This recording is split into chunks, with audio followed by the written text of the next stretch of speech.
Avec nous pour parler de la Libye, Samir Sob. Samir Sob, bonjour. Bonjour. Vous êtes donc rédacteur en chef du mensuel Arabie, le mensuel du monde arabe et de la francophonie. Vous avez plusieurs fois rencontré Mouammar Kadhafi, vous le connaissez un petit peu. On l'a vu, il est devenu le plus ancien dirigeant au monde. Comment a-t-il pu tenir 40 ans ainsi au pouvoir? Vous savez, il y a des raisons de cette longévité au pouvoir. Kadhafi, il a fait ça par étapes.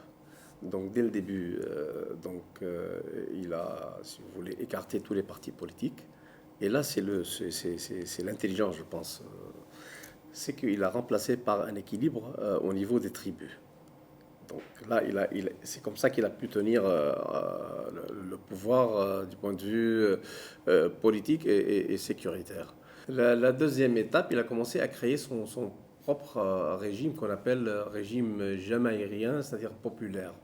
Donc, c'est-à-dire le peuple, c'est le peuple qui gouverne.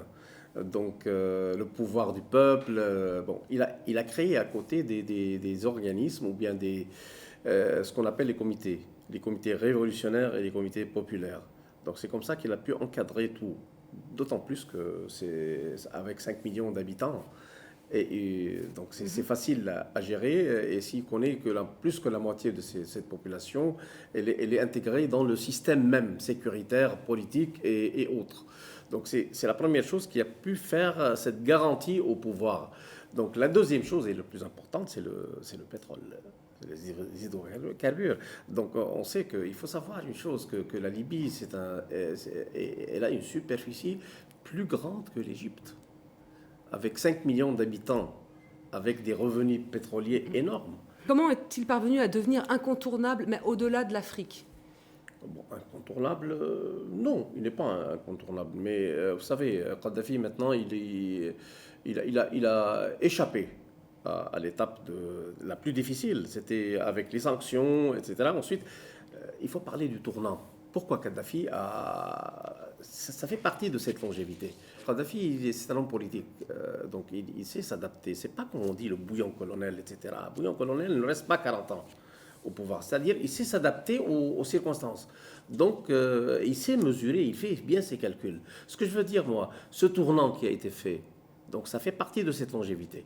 Pourquoi? Alors qu'il est-il ce tournant? Donc lorsqu'il a fait l'ouverture vers l'Occident, il a fait une marche arrière au soutien de, soi-disant, les forces de libération dans le monde, c'est-à-dire, entre guillemets aussi, c'est le terrorisme, etc. Donc, il a fait cette marche arrière. Il a fait cette marche arrière pour deux raisons concrètes. La première, il a remarqué que personne des pays arabes lui a donné un coup de main au niveau de la levée de l'embargo. Deuxièmement, il a bien compris les messages. Donc, en 1986, on a bombardé Tripoli, les Américains. Donc, il a compris, c'était le premier message, il a compris, mais il a manœuvré, il a joué sur le facteur temps. Ensuite, il y a eu l'affaire de l'Irak. Donc, il ne va pas avoir le même sort que Saddam Hussein. Mais il a quand même su se rendre indispensable, puisque les dirigeants qui se tombent font quand même un peu la queue devant sa tente de bédouins. Oui, parce que lui, il sait très bien jouer sur le clavier du pétrole. De toute manière, durant toute l'époque des sanctions, il a contourné ces sanctions avec l'aide des Européens, Italiens et autres. Donc, il sait très bien jouer sur le clavier du pétrole. Donc, il faut prendre une chose en considération. Le pétrole libyen, c'est le meilleur des qualités du pétrole. Deuxièmement, il a la proximité de l'Europe. Donc, lui, il fait bien les calculs avant. Après, lorsqu'il il y a eu la levée de l'embargo, donc il sait très bien maintenant qu'il est devenu incontournable. Alors, il est devenu fréquentable, mais c'est vrai qu'il est il met toujours un peu les gens dans l'embarras. On l'a vu dernièrement avec l'histoire de Lockerbie, avec la Suisse, qui était en crise avec Tripoli pendant 1 an en raison de l'arrestation de son fils, une arrestation brève. Ouais. La Suisse a dû s'excuser. Il met un peu dans l'embarras tout le monde.